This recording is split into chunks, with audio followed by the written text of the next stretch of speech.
We also recognize that men will exhibit different behaviors than women too when they're feeling lonely.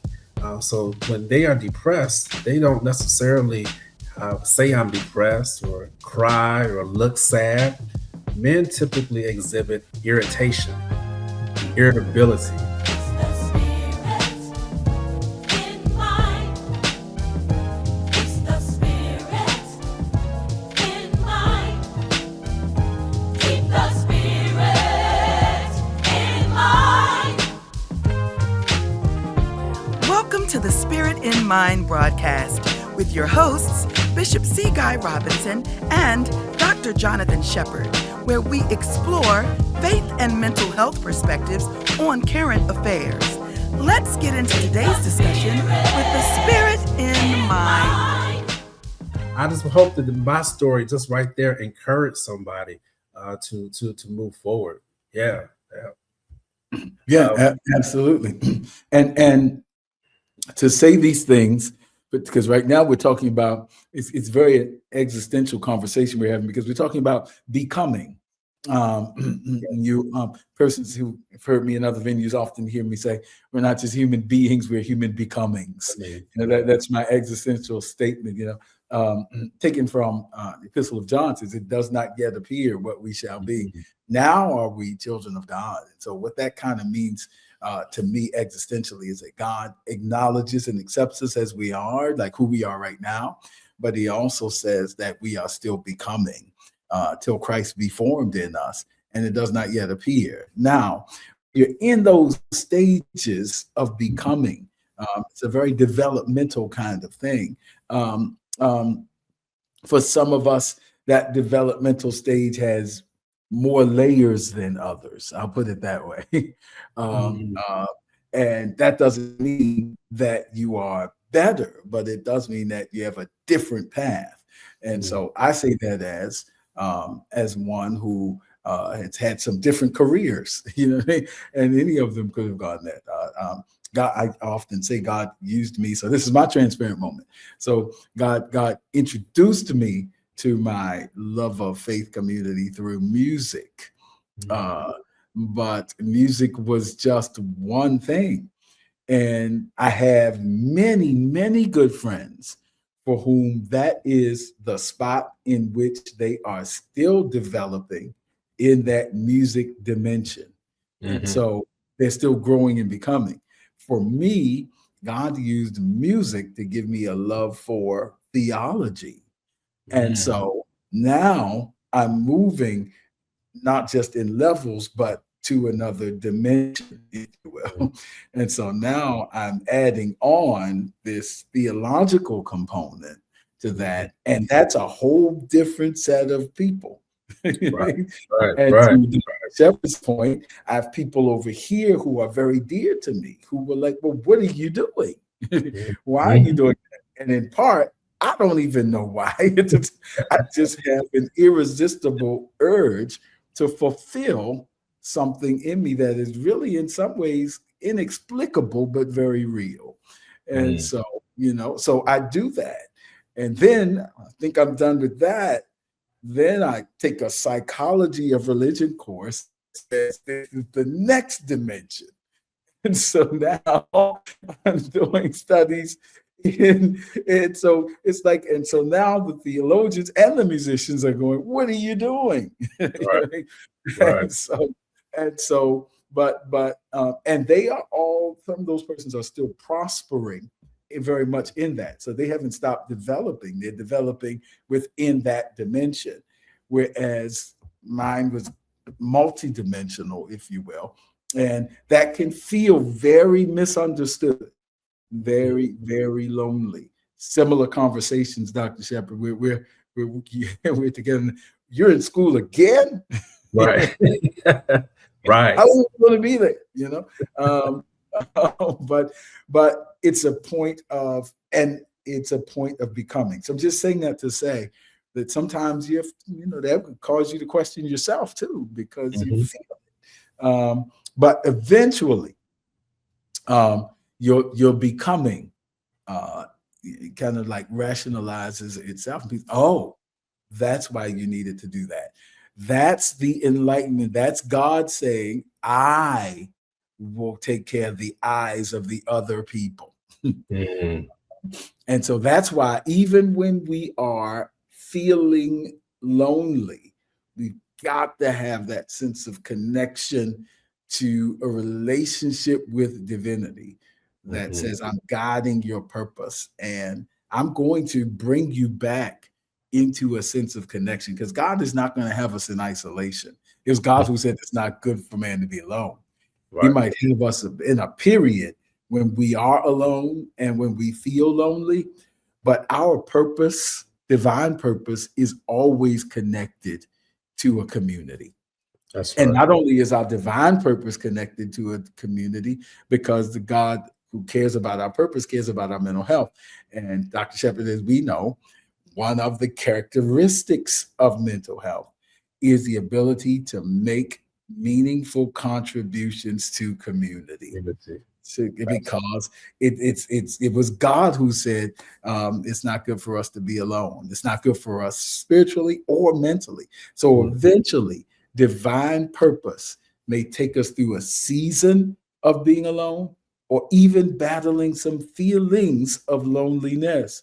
But sooner or later, it's going to bring us into community, because there is a people who need us to endure and overcome and cope with and come through that season of loneliness. Yeah, absolutely. And Bishop, I know as we continue to wind down this particular episode, but I want to address a particular type of people, and that's men. You're looking at two men who have just shared transparent stories about their human becoming, us becoming who we are. But I want to just deal with men in particular, because even as I was preparing and doing my research and stats, that men tend to feel just as lonely as women, but we just don't express it. Um, you know, look at some of this that I found is that men in loneliness, that right now currently 15% of men have no close friends. Wow. And then the research goes on to say that only 27% of men have six or more close friends, which again, you know, I know for some ladies or maybe some other men out there, they may have more than six or close friends. But for men, that might be, for someone out there, that might be kind of hard for that person. Here's another thing that was very interesting to note is that as the pandemic wore on and as we've come out of it and whatnot, we have actually seen now where men are not able to name as many close friends as they used to. Um, yeah, yeah, and so I just wanted to speak to that, Bishop. I think this is a key part of our mission today is to really speak to the men who may be feeling lonely out there. We want you to know that we hear you. We also recognize that men will exhibit different behaviors than women too when they're feeling lonely. So when they are depressed, they don't necessarily say I'm depressed or cry or look sad. Men typically exhibit irritation, irritability. It's very similar to children.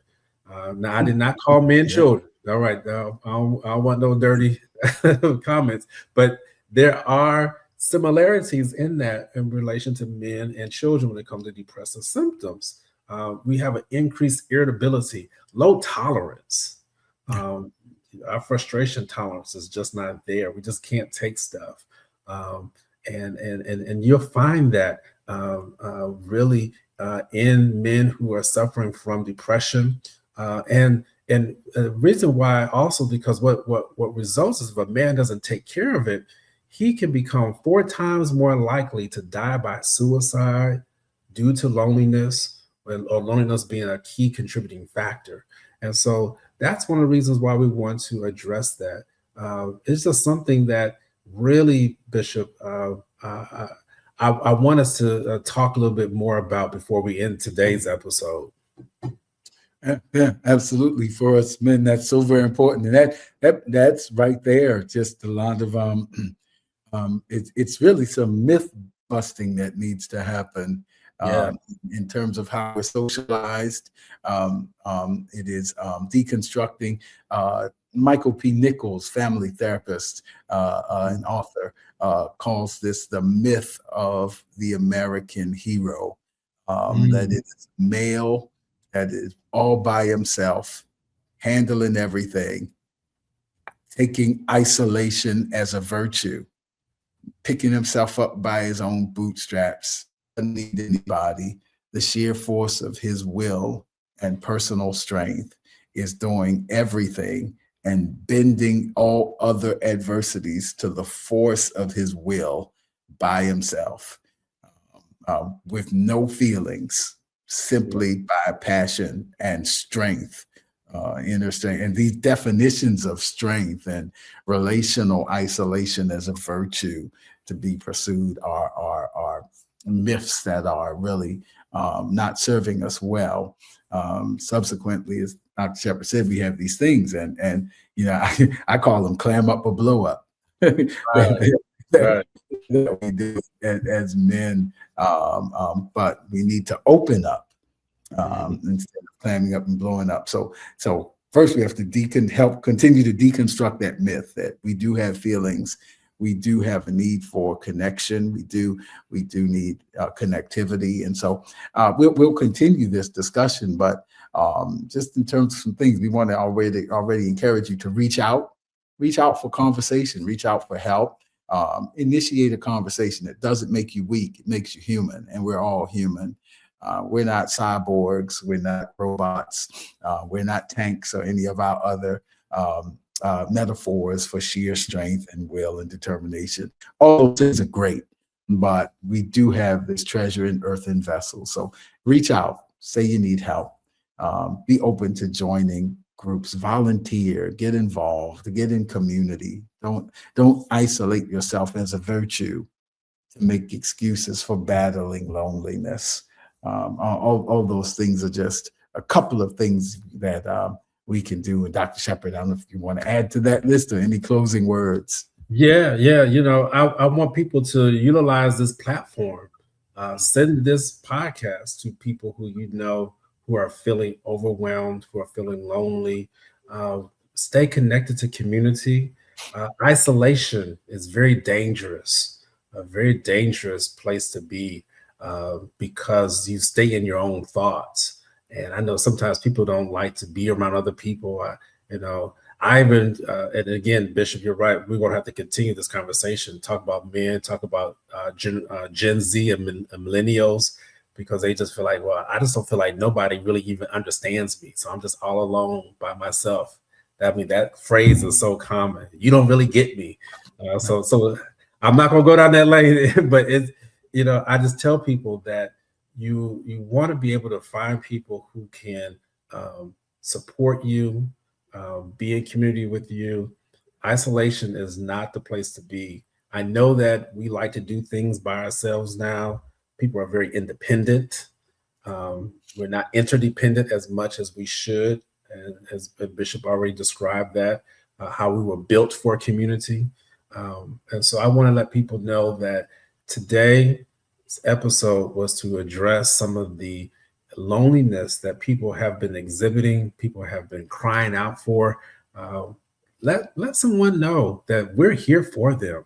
Let people know. You take up if you notice that someone who you used to be close to is has somehow changed, you pick up the phone, call them, ask them, can I pray with you? Ask them how you're doing. I mean, do that first before you even pray. I mean, just have a normal conversation with people to find out where they're at.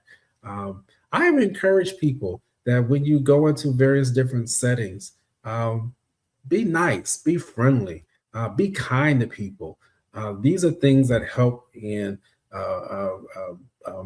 busting up these feelings of being overwhelmed, busting up these feelings of loneliness. Those are some of the things that I would add in there. But please send this episode out, and I believe it's going to help someone. Absolutely, absolutely, man. That's the summation of the matter. The Word of God puts it this way: He who desires friends, show himself friendly, which essentially means be the relationship you want to see. Mm. And we're going to take this in some other trajectories because I know there's risk with that. That's why you need the other series we talked about on the gift of rejection, because I can already hear some people say, well, what if I'm friendly and I don't get received? What if I reach out and I get rejected? These series really do tie together, because take rejection as redirection and not abandonment of the thing you need to do to help you to develop these key relationships and to more effectively deal with feelings of loneliness. And we'll talk about being alone. We'll talk about it from family perspectives, because single people, the whole goal is not necessarily to get married.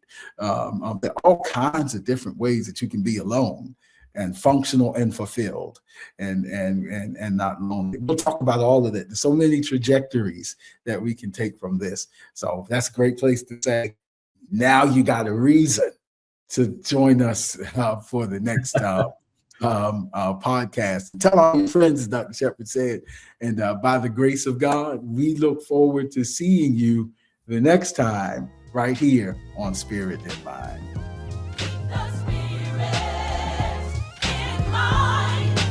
Don't forget to follow us on social media.